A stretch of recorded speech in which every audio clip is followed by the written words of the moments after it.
बिस्मिल्लाहिर्रहमानिर्रहीम। Question number 4 part number 3 है। इसमें हम जो भी मेथड इस्तेमाल करें, फैक्टराइजेशन, कंप्लीटिंग स्क्वायर या क्वाड्रेटिक फार्मूला वाला, तो हम सॉल्व कर सकते हैं। तो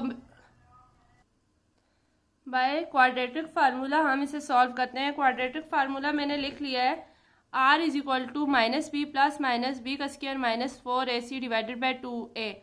इस इक्वेशन में हमने r की वैल्यू फाइंड करनी है, तो हमने ये ले लिया है। अब आर स्क्वायर के साथ जो वैल्यू है वो हमारे पास a है, जो r के साथ है वो b है, और जो कांस्टेंट है वो c है।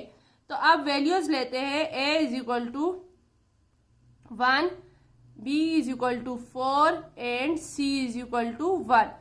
सारी वैल्यू प्लस के साथ हैं तो प्लस के साथ ले लिए। अब इन्हें हम इक्वेशन 1 में पुट करते हैं। इक्वेशन 1 जो है हमारे पास क्वाड्रेटिक फार्मूला है, तो r is equal to minus 4 plus minus b का स्क्वायर मतलब 4 का स्क्वायर माइनस 4 इंटू ए हमारे पास 1 है और c भी 1 है, डिवाइडेड बाय 2 है, 2 मल्टीप्लाई बाय 1।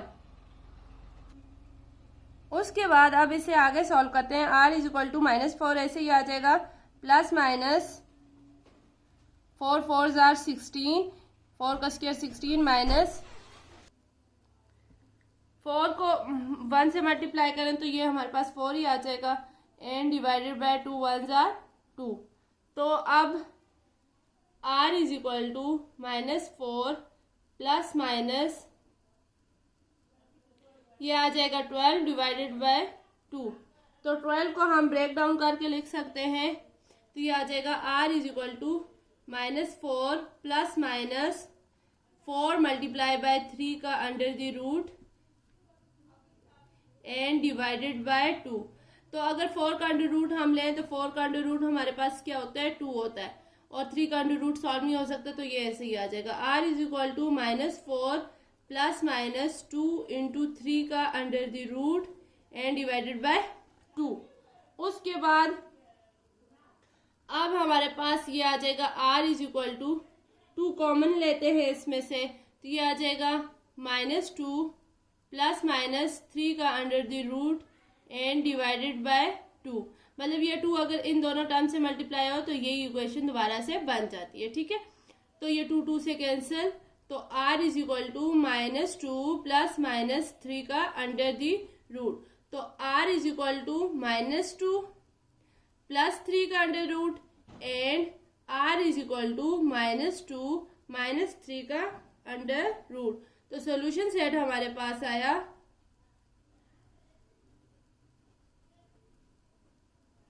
-2 प्लस माइनस 3 का अंडर रूट एंड -2 माइनस 3 का अंडर रूट। दो वैल्यू हमारे पास आ गई।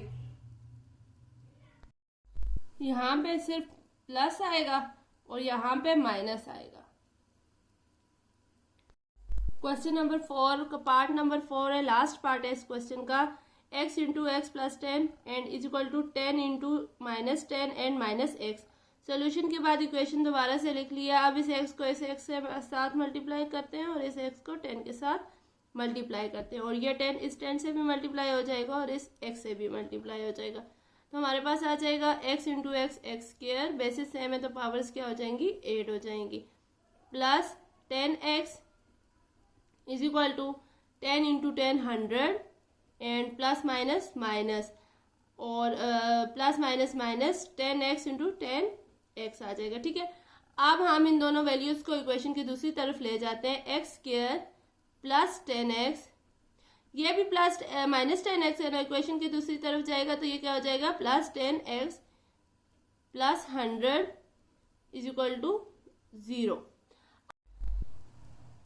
ये अब हमारे पास इक्वेशन आ गई है। तो हमारे पास 4 टर्म है, इन दोनों में से कॉमन ले लेते हैं और इन दोनों में से कॉमन ले लेते हैं। तो इन दोनों में से हमारे पास कॉमन आएगा x is equal to x plus 10 and plus यहाँ से 10 लेंगे तो हमारे पास आ जाएगा x plus 10 is equal to 0। अब दो टर्म्स हैं ये और ये, इसमें से ये सेम है और इसमें से ये सेम है, तो ये आ जाएगा x plus 10 into x plus 10 is equal to 0।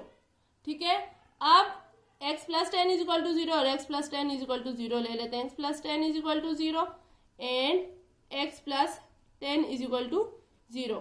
तो x is equal to -10 and x is equal to -10।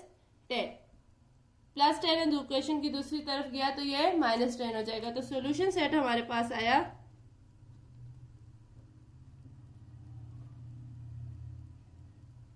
-10।